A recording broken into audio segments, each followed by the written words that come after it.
তাহলে যিনি সত্যতে নারায়ণ, ত্রেতাতে রাম, তারপরে কৃষ্ণ, কলিতে হলেন শ্রীকৃষ্ণ চৈতন্য মহাপ্রভু। কিন্তু আমার চৈতন্য মহাপ্রভু বাবা আমার সচিমার প্রথম গর্ভের সন্তান নয়। এইটা খুব মন দিয়ে শুনতে হবে। প্রথম গর্ভের সন্তান নয় নিমাই, সচিমার দশম গর্ভের ছেলে হচ্ছে নিমাই। আচ্ছা মায়েরা, আপনারা জানেন সচিমার গর্ভে প্রথমেই তো বাবা 8টা কন্যা সন্তান হয়ে মরে গেল। বড় ছেলে নবম গর্ভে এলো, 16 বছর বয়সে মাকে কাঁদিয়ে সন্ন্যাস নিয়ে চলে গেল।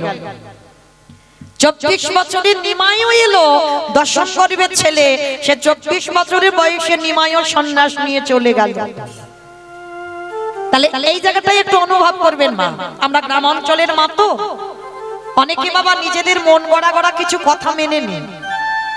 আমরা অনেক নারীরা বলি বাবা, যে নারীর প্রথম সন্তান হয়ে মারা যায় সে নারী নাকি শুভ কাজে আর লাগে না। কি মায়েরা ভুল বললাম? আবার অনেক অনেক মায়েরা বলে যে নারীর প্রথম সন্তান চলে যায়, মরে যায়, সে নারীর মুখ দেখে বাবা কোথাও গেলে নাকি যাত্রা অশুভ হয়ে যায়। এগুলো বাবা কুসংস্কার, এগুলো কোনো গ্রন্থের বিধান নয়, এগুলো মানুষের মন গড়া কথা। এগুলো আমরা বিধান তৈরি করেছি বাবা, এগুলো কোনোদিন গ্রন্থে থাকে না। যদি থাকতো তাহলে বাবা আপনারাই বিচার করেন মা, চৈতন্য মহাপ্রভুর মা শচী ঠাকুরানী প্রথম গর্ভেই তো 8টা মেয়ে মরে গেল। তাহলে আপনারা কি বলবেন যদি ক্যালেন্ডারে সচিমার ছবি সকাল সকাল উঠে দেখেন, আপনারা বলবেন যে সচিমার মুখ দেখা মহাপাপ? বলবেন না তো?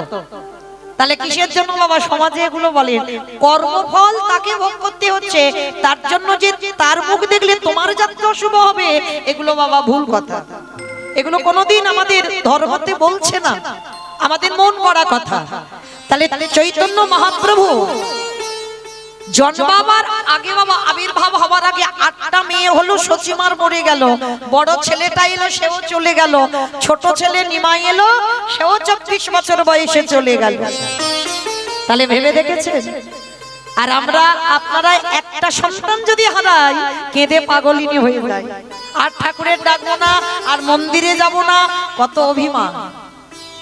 তাহলে ভগবানের মাকে এত কাঁদতে হচ্ছে কেন? মনে রাখতে হবে বাবা, কাঁদালে কাঁদিতে হয়, এ কথাটা মিথ্যা নয়। খুব মন দিয়ে শুনবে বাবা, লোকের ঘাড়ে দোষ চাপিয়ে দাও তো, অমুকের জন্য আমার জীবনে এত কষ্ট, অমুকের জন্য আমার জীবনটা বরবাদ। না, কারোর দোষ দিও না ভাই, দোষটা তুমি তোমার নিজেকে দাও, নিজের কর্মকে দাও। কারণ কোনো না কোনো জন্মে তুমি যদি কাউকে না কাঁদাও তাহলে তোমার জীবনে কান্না আসবে কেন? কি বাবা, তুমি যদি কাউকে না ঠকাও তুমি জীবনে ঠকবে কেন? তাহলে তোমার জীবনে এত যন্ত্রণা হবে কেন? তার প্রমাণ আমার ভগবান নিজের মাকে ছেড়ে দেয়। যারা বাবা গ্রন্থ পড়বেন, যারা শাস্ত্র জ্ঞানী হবে, তারা কোনোদিন দুঃখ পায় না, তারা কোনোদিন শোক করে না। কেন জানো? তারা জানে এটা কর্মের শাস্তি পেতেই হবে, কর্মফল ভোগ করতে হবে, কোনোদিন ছাড়বে না বাবা। রামচন্দ্রকে সরুজ নদীর জলে প্রাণ ত্যাগ করতে হলো, ভগবান কৃষ্ণকে বাবা 125 বছর বয়সে জরাব্যাধির তীরে দেহ ত্যাগ করতে হলো, 48 বছর বয়সে আমার চৈতন্য মহাপ্রভুকে দেহ সংবরণ করতে হলো। তাহলে ভগবান নিজে নিজেকে ছাড়ছে না, আর আপনারা আমরা তো না তুচ্ছ, আমাদের ছাড়বে বলে মনে করেছো? কখনো ছাড়বে না। তাহলে এই যে ভগবানের মা 10-10টা হিসাব করে দেখেন, 10-10টা ছেলে মেয়ে কেউ কোলে রইল না, সব কটা চলে গেল। শেষের দিনে একটা সন্তান মা বলার মতো রইল না। কেন রইল না? ওই যে বললাম বাবা, পাপ কোনোদিন বাপকে ছাড়ে না। ঠিক ঠিক ওই রকম একটা ভুল করেছিল ভগবানের মা। কবে করেছিল জানো বাবা?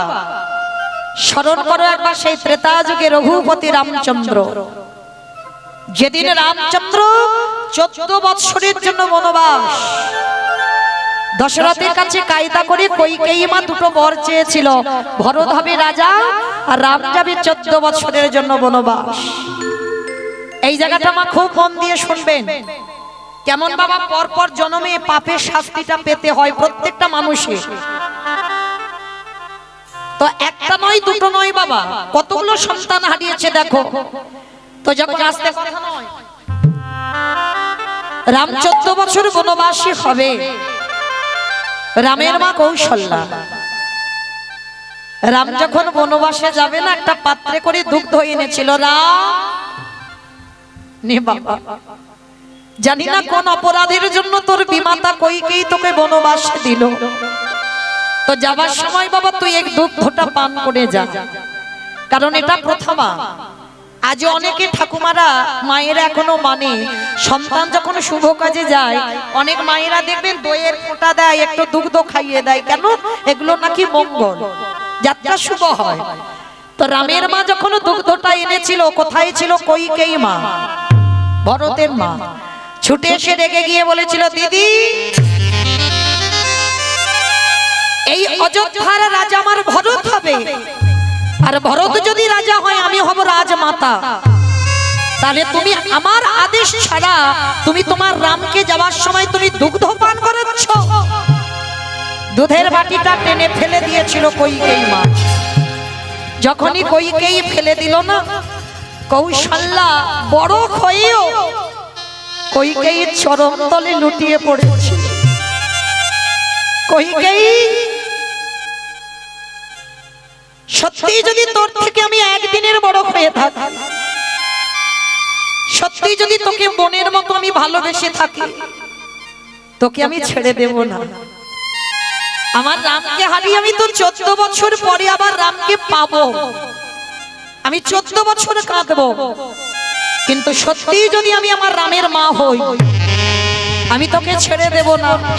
বিনা অপরাধে বিনা অন্যায়ে যেমন আমার রামকে 14 বছর আমার কোল ছাড়া করলি, আমি তোকে অভিশাপ দিলাম, আমি 14 বছর শুধু কাঁদবো, পরে আবার রামকে পাবো, কিন্তু তোরই অভিশাপ দিলাম, যতবার তুই জগতে জন্মগ্রহণ করবি, জগতে যতবার তুই সন্তানের জননী হবি, শেষের দিনে তোর মা বলার মতো কোলের কাছে কেউ থাকবে না, থাকবে না, থাকবে না। যখনই অভিশাপটা দিল না, কইকেয়ী মা গুরুত্ব দিল না, হেসে কথাটা উড়িয়ে দিল। কিন্তু বাবা তাই মনোবাক্যে যদি গৌর গোবিন্দ চরণে মন প্রাণ সঁপে দিয়ে যদি কাউকে অভিশাপ দেওয়া যায়, সে অভিশাপের জ্বালা তাকে ভোগ করতে হবে, হবে, হবে। রামকে ডেকে বলেছিল, রাম কথা দে এর পরের জন্মে বাবা তুই আমার গর্ভে আসবি না। রাম হেসে বলেছিল, মা গো, আমাকে পাবার জন্য যোগীগণ যোগে পায় না, আমাকে পাবার জন্য মনিগণ মনে পাই না, মনে পাই না। সেই চরণ যখন তুমি হৃদয়ে ধরলে, আজ তুমি নিজে থেকে বলছো আমি তোমার গর্ভে আসবো না, তাহলে যাবো কোথায়? কেন? তোর কইকেয়ী মার গর্ভে আসবি, কিন্তু রাম আসবি বটে, কথা দে বাবা, কোনদিন মাতৃদুগ্ধ দুগ্ধ পান করবি না।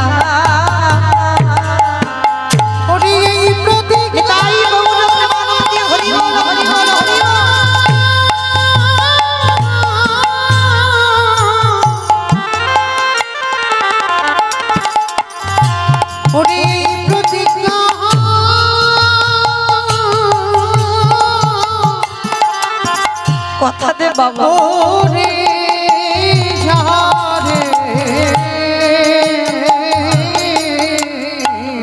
কোনদিন মাতৃদুগ্ধ তুই পান করবি না। আস্তে, যেই না বললো মাতৃদুগ্ধ পান করবি না, আর কৌশল্যার অভিশাপে বাবা কইকেয়ীকে 3 বার জন্ম নিতে হয়েছিল। ভালো করে শুনেন, 3 বার জন্ম নিতে হয়েছিল। কোথায় কোথায়? প্রথমে জন্ম হলো দেবকী, ভালো করে মিলিয়ে নেবেন বাবা, যতবার জগতে মা হবে ততবার কাঁদতে হবে। সেই কইকেয়ী মা প্রথম জন্মে ওই দেবকী হয়ে কংসের কারাগারে প্রথমে ছোট ছোট পুত্র সন্তান এলো, ওই ছোট পুত্রকে কংস মামা কংসের কারাগারে সবাইকে পাশানে মেরে প্রাণ সপ্তম গর্ভে এলো আমাদের বলরাম। বসুদেবের প্রথমা পত্নী রোহিণীর গর্ভে চালনা করতে হলো। অষ্টম গর্ভে এলো আমার ব্রজেন্দ্র নন্দন কৃষ্ণ চন্দ্র। কৃষ্ণ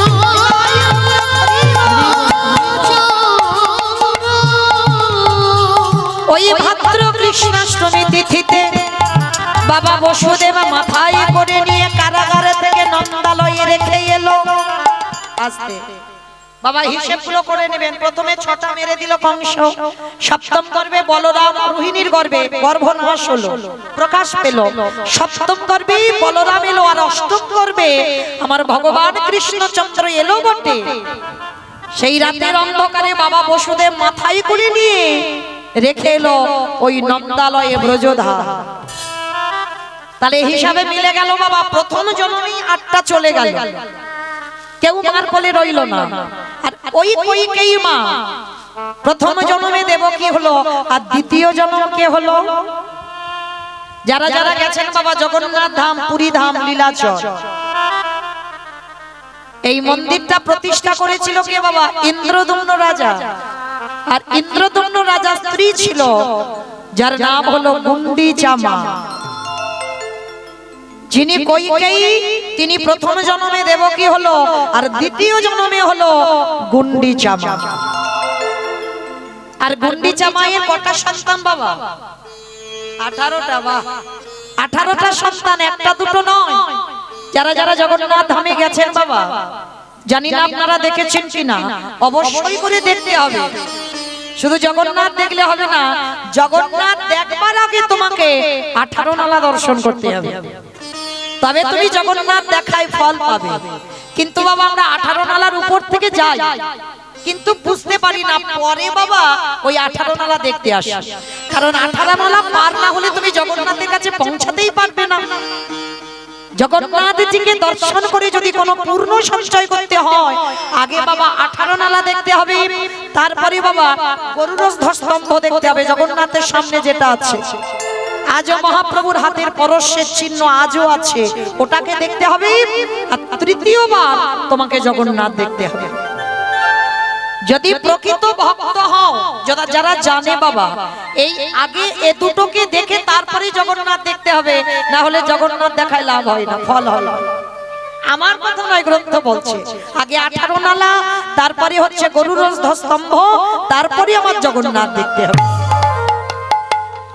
অনেকে জানি না বাবা, জানার জন্যই কীর্তন। তাহলে আজকের 18 নালা যারা দেখেছেন, এই 18 নালাটা কি করে হলো? এটাই তো ঘটনা বাবা। এই গুন্ডিচা মায়ের 18টা ছেলে, 18 নালা হলো কি করে? তাদের রক্তেতে প্রত্যেকটা ছেলের রক্ত পড়ে আছে বাবা। ওই ছোট্ট একটা নদী ছিল, ওই নদীতে কোনো ব্রিজ ছিল না, কোনো ব্রিজ ছিল না। এখন যে ব্রিজের উপর দিয়ে আমরা গাড়িটা নিয়ে যাই, তখন ব্রিজ ছিল না, ওটা নদী ছিল। আর নৌকাতে করে এপার থেকে ওপারে জগন্নাথের কাছে যেতে হতো। এখন যেমন জগন্নাথের বাবা 3টে রথ, তখনকার দিনে 6টা রথ ছিল, মানে নদীর ওপারে 3টে, আবার নদী পার হয়ে এপারে 3টে। তো ইন্দ্রদম্ন রাজা মনে মনে চিন্তা করলেন, আমি তো রাজা, তাহলে সমস্ত ভক্তরা ওই নদী পারাপার হতে পারে না, ভয়ের একটা ব্যাপার থাকে। আমি যেহেতু রাজা, সিদ্ধান্ত নিল এই নদীর উপরে আমি একটা ব্রিজ বানিয়ে দেব। তাদের হাতে তো বাবা অর্থ কিছু অভাব ছিল না, তা নদীর উপরে একটা ব্রিজ বানানো হবে। তা যতবার ব্রিজ তৈরি করতে যায়, জগন্নাথের আদেশ নিয়ে কিন্তু বাবা ব্রিজ বানাতে শুরু করলো। আর ব্রিজ বানাতে গেলে বাবা দেখবেন একটা একটা বিম তৈরি করতে হবে, তো যার উপরে থাকবে একটা একটা করে থাম্বা তৈরি করতে হবে।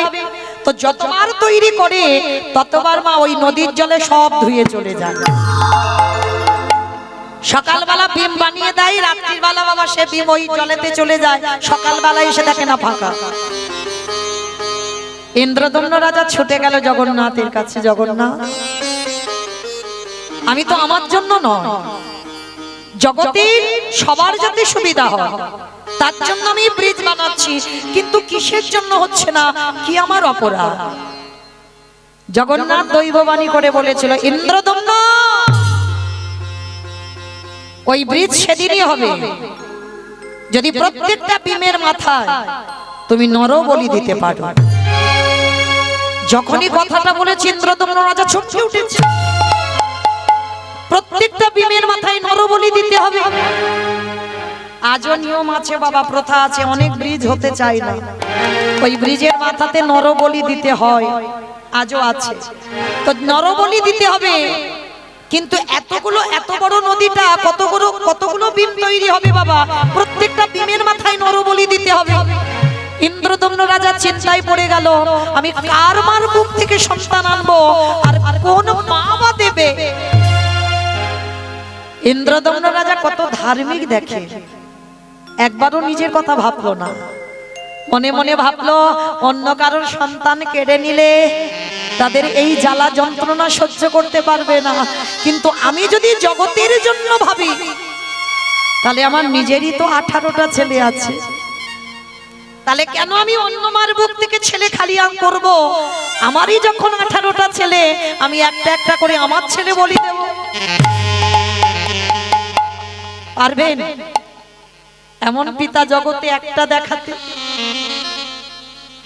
কিন্তু বাবা এখানে প্রশ্ন, জগন্নাথ এত বড় কথা কি করে বলতে পারলো যে নরবলি দিতে হবে? এটা কি পাপ নয়? বলে না, ভগবান যেটা যেটা করে সব সময় মনে রাখবে বাবা তোমার মঙ্গলের জন্য হয়েছে। আমরা মেনে নিতে পারি না, যেটাই হয় বাবা সেটা মঙ্গলের জন্য হয়। জগন্নাথ এই নরবলির কথা কেন বলল? কারণ ইন্দ্রদম্ন রাজার 18টা ছেলে বাবা, কেউ ধার্মিক ছিল না, একটাও ছেলে ধার্মিক নয়।